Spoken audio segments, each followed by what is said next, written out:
eningi umnikelo owawungenacala, umnikelo owawungenabala, igazi elalingenacala lenziwa uJesu wenziwe icala ukuze thina kuthiwa silungile, kuthi bekukulunga kuNkulunkulu. Uma singahlala kulokhu ukuthi awungeke laphela amandla, ukuze uthi Nkosi ngisindisiwe egameni likaJesu Kristu, akudingi uhlaba imbuzi, akudingi uhlaba inkomo, kufuneke uwenze uvume ngomlomo wakho ukuthi uJesu Kristu inkosi, ukholwe ngenhliziyo ukuthi uNkulunkulu wamvusa uJesu Kristu kwabafileyo. Sekuphelile, uyasindiswa, ligcina lithi uyosindiswa. Amen bazalwane. Siyambonga-ke kakhulu uNkulunkulu, simdumisa, simnikeza udumo ekuseni. Siyabonga bazalwane kukho konke. Ngikhulile sengimdala, angikaze ngimbone kaJehova eqhutshizwa futhi uDavide. Amen bazalwane. So sizoyezwini lenkosi, izwi lanamhlanje na bazalwane sizolithola uJeremiah 7. uJeremiah 7 sizothola khona izwi lenkosi. Alisoze laphela amandla,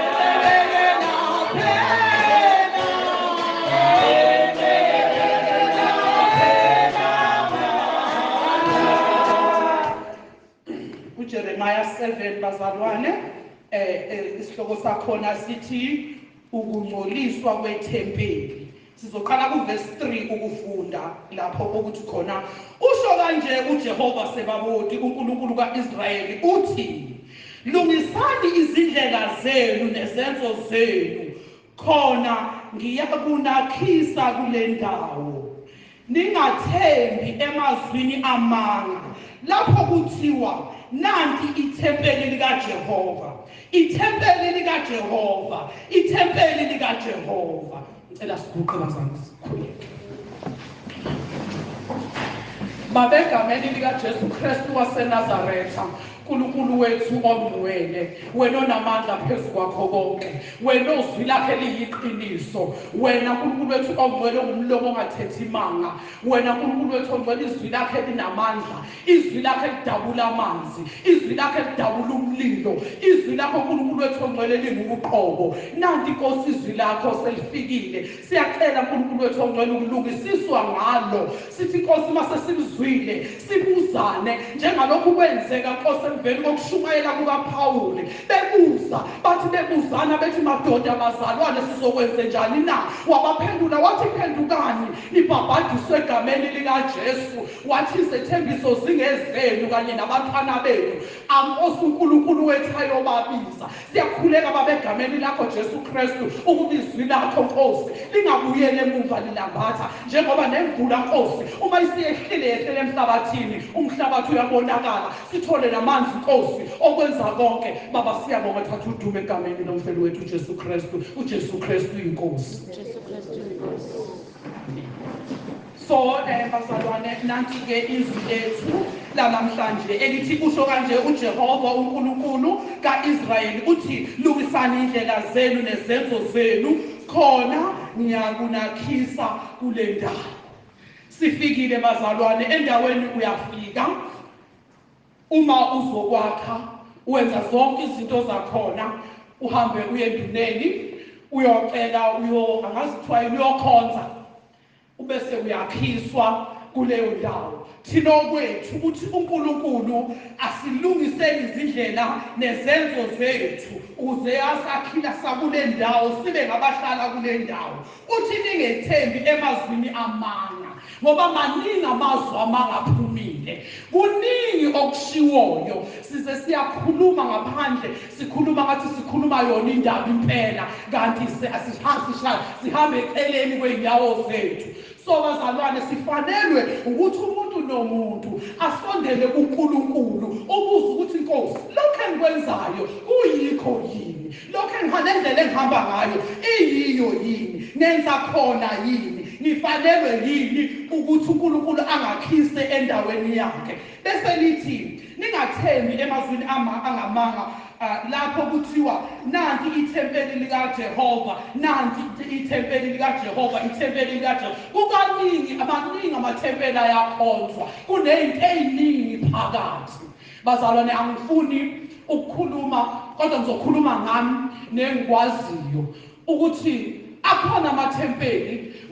Kuyisifiso nesicelo ukuthi ukube siyenza, sicele singene kujuleni kuNkulunkulu, ucele kuNkulunkulu ukuthi ngisho noma ngabe ufisile wafisa ukuvakasha, mhlawumbe ufisa ukuhamba ungena uyishutheka, kube ukuthi uqinisiwe unomoya kaNkulunkulu, ngoba uma wahamba kwathiwa nanti ithempeli uyogcina ungasakwazi okuyikho, usuwenza okwalapho kufike khona. Usuqala ukuthi ngangena entabeni, nabo abazalwane bayakhuleka kwenzeke konke, basho lokho baze bakhulume ngezilimi, sithweswa amaduku. Buka nje abazalwane abathwesa amaduku, ngoba wena kuthiwe nanti ithempeli wenze njani? Wagijima wayongena khona. Kwathiwa nanti ithempeli wagijima.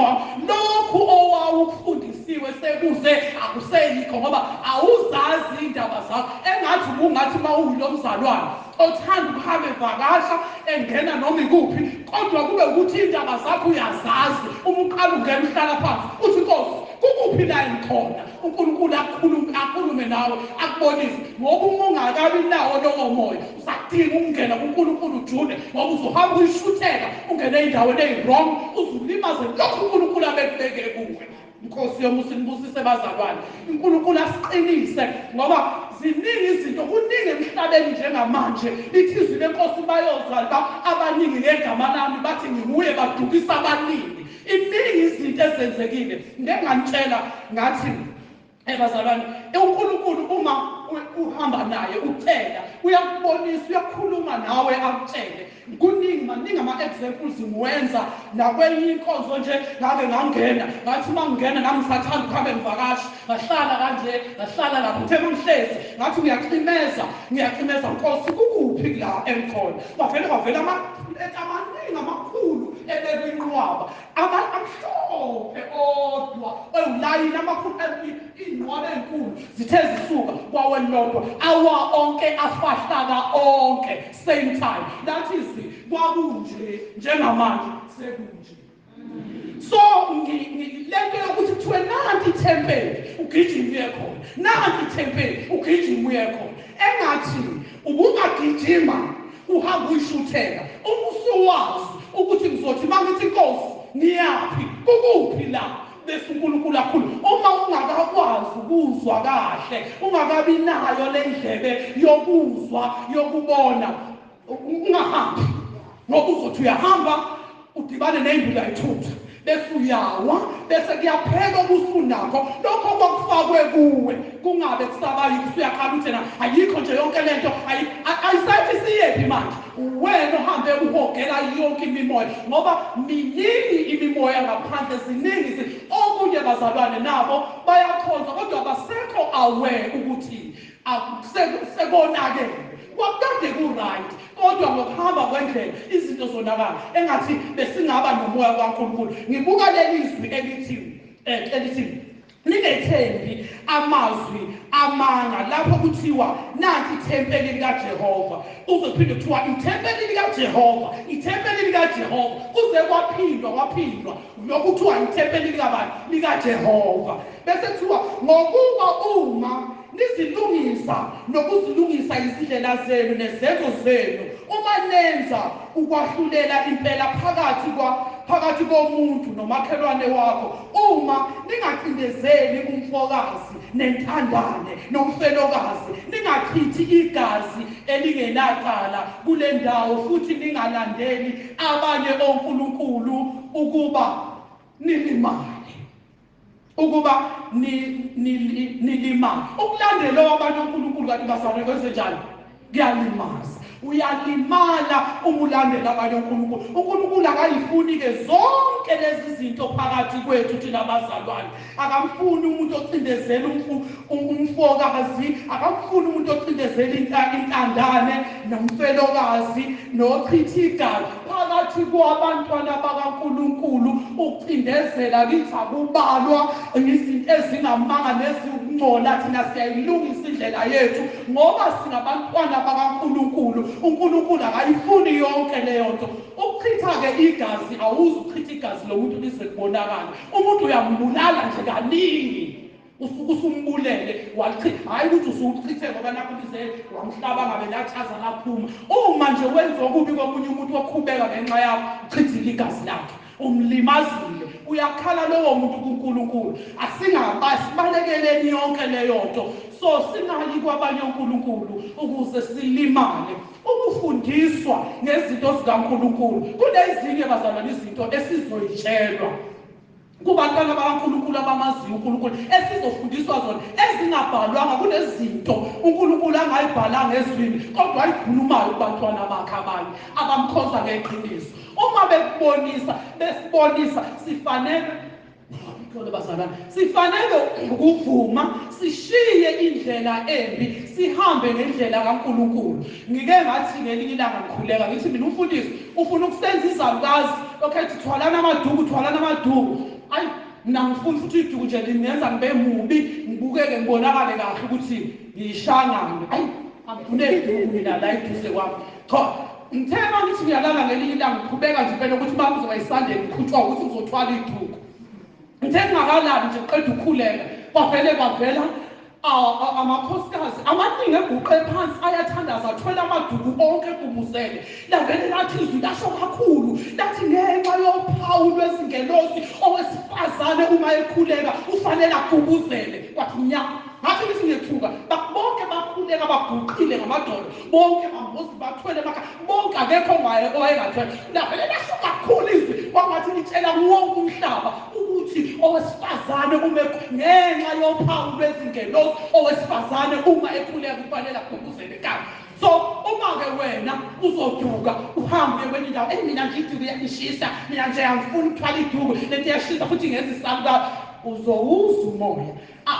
So nje uNkulunkulu uyezinye izinto uyazenzela yena, uyayishonolo yena. So ngagcina lapho ngalithwala iduku ngentokozo nangenjabulo ngoba ngase ngizwe kahle ngezwa futhi uNkulunkulu bekhuluma nawe kuba ngathi ukhuluma nomhlaba wonke, kanti ufuna ukuthi ungezwa, ungabi bikho ngishelodwa izwi othi awuzwanga kuba alisho kakhulu. So-ke ngizothi bazalwane, uNkulunkulu kufanele simlalele, sifanelwe ukwenza imiyalo yakhe. Uthi ngiyakunakhisa kule ndawo ezweni engalinika oyihlo kusukela endulo kuze kube phakade. Uthi bhekani, niyethemba emazwini amanga angenakunisiza.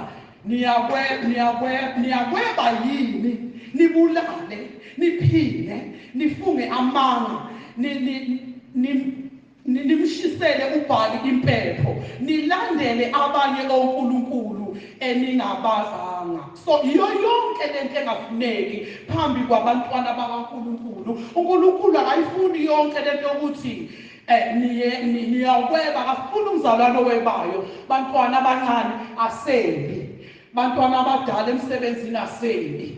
Uma kunento oyifunayo njengami nje ake ngenzeke i-example ngami, ngisebenza esikoleni, kunama-exercise book mhlawumbe ngiyawadingela ingane yami, ngiyahamba ngiye kuthisha omkhulu, ngithi thisha omkhulu ngibona ama-exercise ngale, ngicela ungipha ngoba akhona, ngisebenza la esikoleni. Athi uthisha omkhulu, hamba uye kusibanibani obhekene nama-exercise, uthi ngithi akakunika ama-exercise.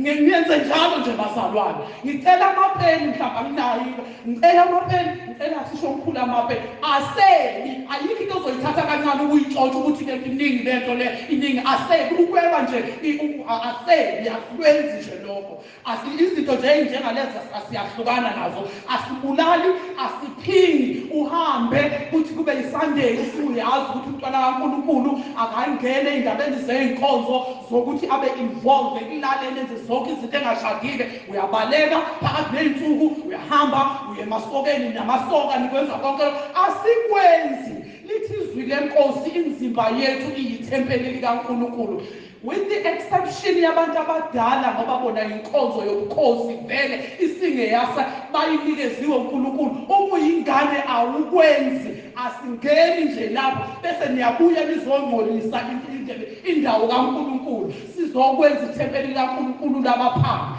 kufanele sonke sithi masenze sazi ukuthi senzele umusa sigeziwe ngegazi likaJesu lithi izwi likaNkulunkulu lowo owona esazi uzibethelela indodana kaNkulunkulu akunakwenzeka ukube abuye athethelele ngoba uyibethelela indodana kaNkulunkulu obala usuyazi kodwa uyaphindela okwakho mawehluleka ukuthi uguqe kuNkulunkulu uthi inkosi lesi sikole esiphandela kangaka siyamehlula ngicela ungisize kuso ubike ukhulekiswe usizakale esikolweni esiphandela kangaka ngoba kumele sihlale esonweni kuze kuvame umusa inkosi ibe nani bazalwane siqhubeke lithi izwi lenkosi nilandele abanye onkulunkulu eningabazanga bese nifika nime phambi kwami kule ndawo ebizwa ngegama lami nithi sophuliwe angithi sisho njalo sophuliwe sizoqamba amanga alihlaza uzenza zonke izinto ezikungcola zasemhlabeni uyatholakala kukho konke kodwa umusuza kuNkulunkulu uthini uthi wophuliwe uqamba amanga so bazalwane ifuneka nje singayenzi leyo ethi nize nenze zonke lezi zinengiso na nithi njani nophuliwe so bazalwane ngisaphindela nje emuva kancane ngikhumbula nangelinye ilanga nami ngihambile kuleli vesi sengengadlula kulo ngiyishutheka ngahamba ngaya kwenye inkonzo kuthiwa sihamba siye enkonzweni mangithi ngiyafika enkonzweni sihlala masihlala umfundisi akekho kugcwele abantu abakafiki engakafiki umfundisi ukuthi umfundisi uye somewhere ulindiwe sihlale sikhonze kuze kushaye o9 kushaye o10 umfundisi akafikile mefika umfundisi qala inkonzo kufika isikhathi sokuyanikela akunikelwe itsheni asifakwa nje sitha inikelwe imali ibekwa phansi iseyinqoba imali eningi nami-ke nenhliziyo yami imali isingami nami ngenayo ngiyihambele imali igcwele phansi misigcwele phansi imali inqwaba yemali ongayazi so abayifaki inhlobo esitsheni sisanda kufika kuthiwa lethani iy'namba shona ukuthi imalini ozonikela ngayo usungene lapha ngawo inamba ngibhalisa inamba khuluqile ibhala inamba erong shiye kanjalo ngibhala igama elirong shiye kanjalo kunikela maqeda ukunikela bese yeza umfundisi-ke bese kuthiwa abafundi kufika isikhathi sokuthi abafuna ukuthakhulekela ngize siye nami angisazi ukuthi wathini nami ngize ngisukume nami ngayithola sengisukumile akhuleka umfundisi abathinte bawo ngithi hey ngizoke ngizwe makufika kimi afika umfundisi angithinte la esimolo akhuleka angiphushe ngingawe angihlabe ngenjani impama athi uphethwa amadimoni enjani impama ngefu impama ebuhlungu eyasala la impama ebuhlungu ngathi wenzani umfundisi wangiphinda futhi so ngile ndawo yokuthi singahambe angiphindanga futhi nalona kwakungathi ukuthi ngiyakhombisa-ke namhlanje wahlala ugesi kwempama wathi nginamadimoni bonke abanye sebelele phansi ngishilo nje ngiyakhuleka ngithi Nkosi ngifuna ukuzwa ngifuna ukubona sengiyathandaza manje sengiyesaba ngiyathandaza ukuthi ngisoke ngifuna ukubona ngivele ngingawi ngikhuleke angifushe akhuleke ngingawi uthembe eqeda lapho ngavele ngasuka la ngahamba ngayohlala phansi ngabe ngisahlala phansi ngadikila ngahamba ugibele etekisini ngahlala etekisini ngacela udriver engivulele etekisini baqasha itekisi isuka khona la sigibele itekisi khona la siqadabukela ukuyoshaba ngey'phanga so nje bazalwane kwangishaya ngempama kuthe bese ngahlala etekisini ngaze ngalala etekisini yaphela inkonzo ngabo-4 yasagibela safika lapho isihlathi zami zaba buhlungu the whole week so bazalwane asimkhonzeni uNkulunkulu, siyeke ukwenza izinto ezingekho, siyeke ukuhambe siyishutheka, senze intando kaNkulunkulu. Ngoba uma ufuna ukuhamba wenza yonke into, uhamba uyishutheka wenza yonke into, uyoze ufike lapho bazokuhlaba khona ngempama, njengoba ngagcina mina ngiyitholile impama. So bazalwane, bengiselapha-ke ekutheni kule ndawo yokuthi mese sithi sophuliwe nize nenze zonke lezi iy'nengiso. Nasewenze zonke iy'nengiso kodwa usakwazi ukuthi ume ukambamanga uthi wophuliwe. Mase wophuliwe usuke wophuliwe ngempela, usuke engasekho ukuthi uzobuye utholakale kuzo zonke lezi zinto. Uma futhi ubona ukuthi awazi kahle, cela kuNkulunkulu ukuthi Nkosi, ngiyacela ukwazi ukuthi yikuphi engingakakwenzi kahle ukuze ngibe ofanele wena impela. uNkulunkulu ngeke aze akuyeke, uNkulunkulu uzokubonisa akutshela ukuthi yikho noma akuseyilokhu ongakakwenzi kahle. Bese lithi-ke lendlu ebizwa ngegama lami isiphenduke umume wabaphangi emehlweni enu na. Besithi-ke bhekani nani ngiyakubona, usho uJehova. Uyakubona uthi uyakubona uma senza zonke lezi zinto, konke lokhu kungcono esikwenzayo, bese siyaphinde siyajika sizongena lapha siyantshontsha, senza zonke izinto ey'ngasile, bese siyabuya size kuNkulunkulu sizenze ngazathi singcwele, siphendule indlu kaNkulunkulu indlu yabaphangi. So asimkhonzeni uNkulunkulu ngeqiniso, sibe sazi ukuthi sinikeziwe leli thuba ukuthi impilo yekholwa ize iphelele. Uma usuphumile kulowo mzimba sekukuhlenga kwemphefumulo, usuyangasho ukuthi eyi ngiyabonga Nkosi, ngoba akubalulekile ukuthi uqale kanjani, kodwa kubalulekile ukuthi ugcine kanjani. Asilwele ukuthi kuze kufike ukuphuma komphefumulo, kube ukuhlenga komphefumulo wakho, ukwazi ukubonana noNkulunkulu. Ngoba sisukile kuzo zonke izinto ezisinengiso phambi kaNkulunkulu. Yeke uhambe uyishuthele, uyawazi wena lokukholwa kwakho noNkulunkulu, uyazi ukuthi uhamba ufikele, uyazazi ukuthi usewiki kangakanani. So uzoyithola usuhogele yonke imimoya, ushintshe intando kaNkulunkulu uthi akuyona, ngoba usubona lezi zinto okungesona. Siye futhi bazalwane ku-Isaya 1:15. U-Isaya 1:15 ufundeka kanje, uthi lapho ukuthi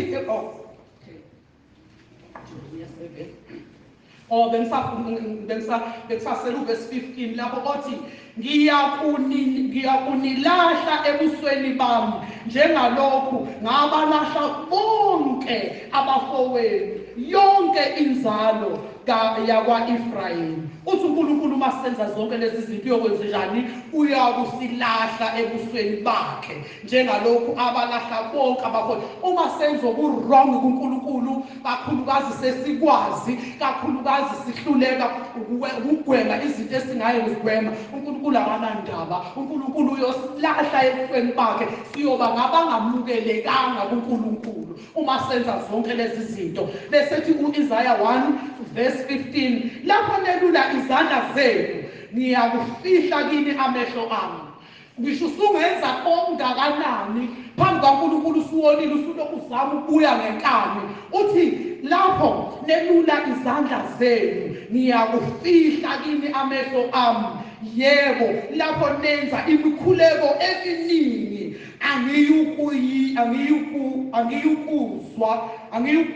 angiyukuzwa izandla zenu zigcwele igazi. Uthi ngeke azezwe, ngoba ngisho usungakhala uze kangakanani uzenzise, kodwa ngoba ubebona wenza konke lokhu, uthi akayukuzwa.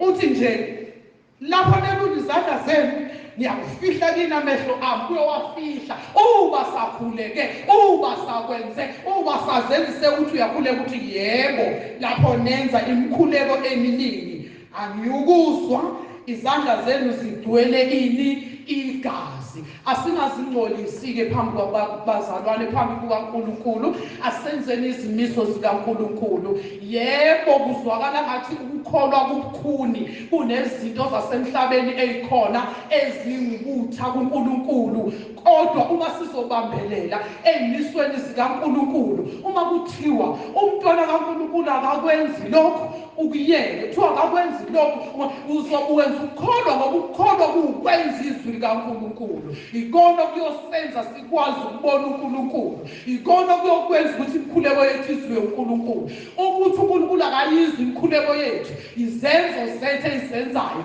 Ukhuleke kaningi uphindele ezintweni zakhe ezimbi, uthi uNkulunkulu akangizwa, kanti wena ongafuni ukusuka ezintweni zakho zokungcola, wena ongafuni ukuyeka izinto zakho. Wonke umuntu uyayazi ukuthi yiphi into yakhe emehlulayo. Uyayazi wena ukuthi ikuphi lokhu othi ngiyakwenza ukuthi, kodwa ukuthi kuyisono engisizwayo ukuthi ngiyehlulela, ngabe ukutshontsha, ngabe ukuphinga, ngabe noma ngabe yini. Wonke umuntu nomuntu la uyayazi into eyinkinga yakhe. Uyazi ukuthi wena yini okukubambile. Uma kungekho uzwa ngathi akukho, ucele kuNkulunkulu futhi uthi Nkosi, uma kukhona engingakwazi mina okungibambile engingakwazi, ngiyacela Nkosi ukuthi ungibonise khona, ngoba wena ungabuka ngokwakho, ngokuba umuntu uyitshela ukuthi yonke into uyenza kahle phambi kaNkulunkulu. Kodwa umuthi uyaya kuye, mhlawumbe uyakhuleka kunento, uvele kube ngathi nje ayikho lento oyenzayo,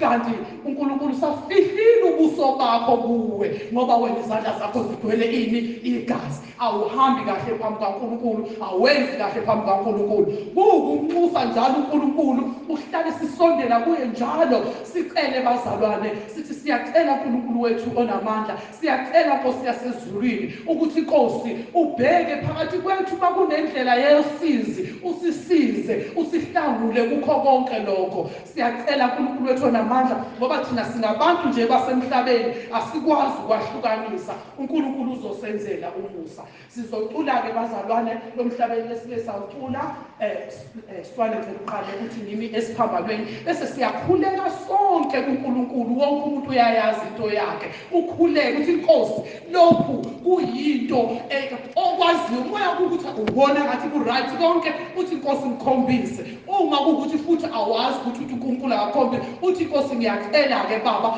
ukuthi uma kukhona wena okubonayo kimi, ungenze Baba ngikwazi ukukubona, ukuze ngizokuyeka. Sizophakamani-ke bazalwane sonke sicule. Yesu Number 54 bazalwane, 54. Yesu esiphambanweni ngikubona.